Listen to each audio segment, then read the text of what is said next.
आणि पुरातन काळामध्ये आपण बघितलं तर आपल्याकडे पंच सिस्टम होते, म्हणजे पंचायत होते आणि गावागावामध्ये पंच सिस्टम अपॉइंट व्हायचे, पंचायत अपॉइंट व्हायचे, जे त्या गावातले डिस्प्यूट्स जे आहेत ते रिझॉल्व्ह करायचा प्रयत्न करायचे. मोर दॅन 6000 लिटिगेशन्स जे आहेत रिडेव्हलपमेंट संदर्भातले कोर्टामध्ये प्रलंबित आहेत.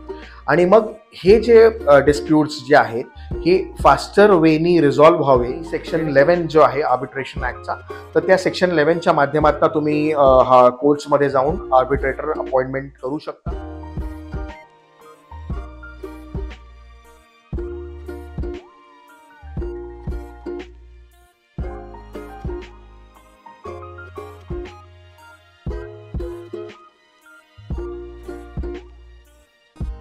नमस्कार, मी Bhaskar Mhatre, secretary Navi Mumbai cooperative housing federation.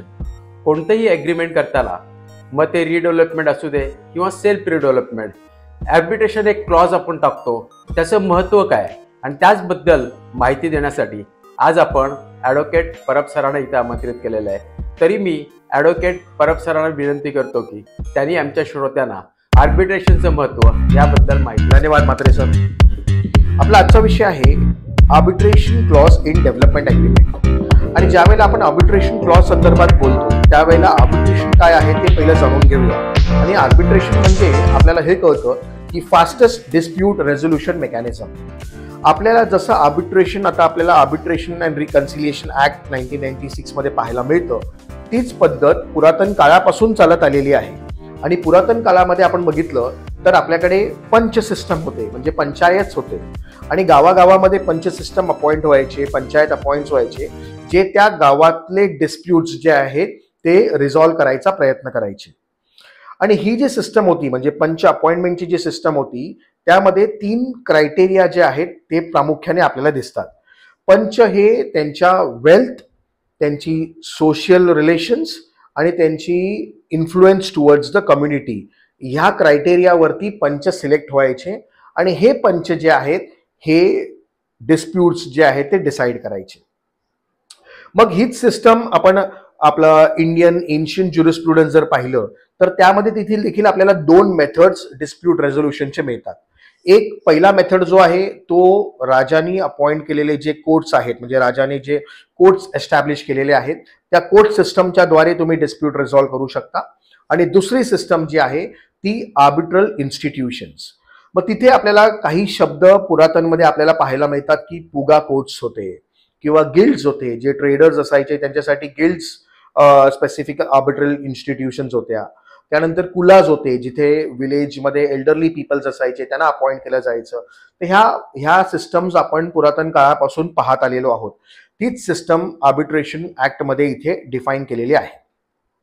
Specifically coming back to cooperative housing society आणि redevelopment of cooperative housing society, ज्या वेळेला कोऑपरेटिव्ह हाऊसिंग सोसायटी एका डेव्हलपरला अपॉइंट करतं आणि डेव्हलपरला आपले डेव्हलपमेंट राईट्स असाइन करतं आणि हे सगळे टर्म्स कंडिशन्स स्टिप्युलेशन्स जे आहेत ते डेव्हलपमेंट ॲग्रीमेंटमध्ये इन्कॉर्पोरेट करतं, तर त्या टर्म्स कंडिशन्समध्ये जर उद्या काही इन्फ्रिंजमेंट असेल किंवा कॉन्ट्रॅक्टमध्ये जर काही डिस्प्यूट निर्माण झाला तर ते रिझॉल्व्ह करण्याचे देखील पुरातन काळापासून जे आलेल्या 2 मेथड्स आहेत त्याप्रमाणे आपल्याकडे ही 2 मेथड्स आहेत. एक तर कोर्ट कचेरी जी आहे ती मेथड्स आहे, म्हणजे सूट दाखल करणं, प्रोसिडिंग्स दाखल करणं.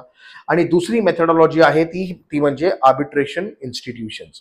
मग आर्बिट्रल इन्स्टिट्यूशन्स जर आपण पाहिलं तर तो आर्बिट्रेशन, त्यासाठी आपल्याला section 7 of arbitration and conciliation act 1996 मध्ये सांगितलेलं आहे आर्बिट्रेशन ॲग्रीमेंट.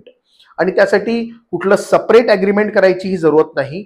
आपल्याच डेव्हलपमेंट ॲग्रीमेंटमध्ये जर एक आर्बिट्रेशनचा क्लॉज असेल तर तो क्लॉज सेक्शन 7चं आर्बिट्रेशन अँड कन्सिलिएशन ऍक्ट 1996चं आर्बिट्रेशन ॲग्रीमेंटचं कंप्लायन्सेस पुरेशी करतो.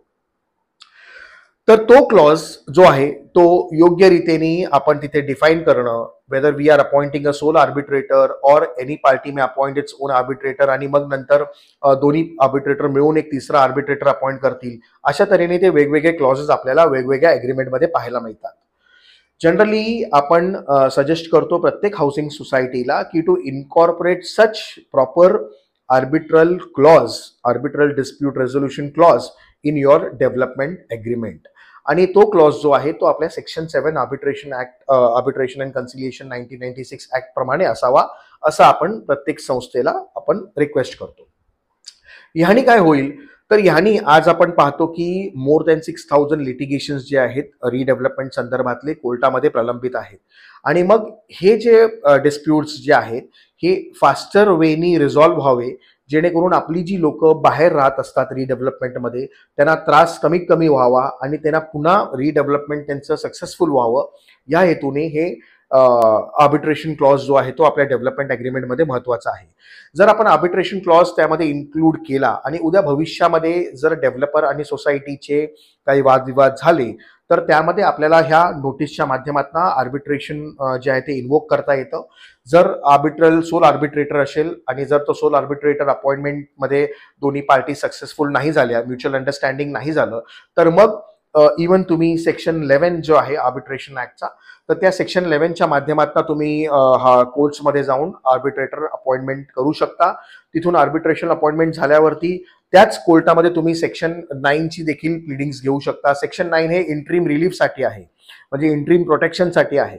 तर सेक्शन 9चे रिलीफ देखील आपण घेऊ शकतो. जर सेक्शन 9चे रिलीफ नाही मिळाले तर सेक्शन 11 मध्ये ज्यावेळेला आर्बिट्रेटरची अपॉइंटमेंट होते तर आर्बिट्रेटर समोर सेक्शन 17 जो आर्बिट्रेशन अँड कन्सिलिएशन ऍक्ट मध्ये सेक्शन 17 आहे तो सांगतो की interim relief before the arbitrator, तर तिथे देखील तुम्ही इंट्रीम रिलीफसाठी प्रे करू शकता. तर अशा तऱ्हेने आर्बिट्रेशन ऍक्ट जो आहे तो फास्टर वेनी, म्हणजे एक फास्ट ट्रॅक मध्ये तुमचे डिस्प्यूट जे आहे ते रिझॉल्व्ह करू शकतो. ते डिस्प्यूट प्रेझेंट असो फ्युचर असो, ते सर्व प्रकारचे डिस्प्यूट्स आपण त्या आर्बिट्रेशन क्लॉज मध्ये कव्हर करू शकतो. तर अशा तऱ्हेने हा जर क्लॉज आपण इन्सर्ट केला आपल्या डेव्हलपमेंट अग्रीमेंटमध्ये तर फास्टेस्ट डिस्प्यूट रेझोल्युशन होऊ शकतं. ह्या पद्धतीने हा क्लॉज जो आहे तो सर्वांनी आपल्या डेव्हलपमेंट अग्रीमेंटमध्ये इन्कॉर्पोरेट करावा. ह्याच रिक्वेस्टनी आम्ही हा व्हिडिओ जो आहे तो इथे क्लोज डाऊन करतो.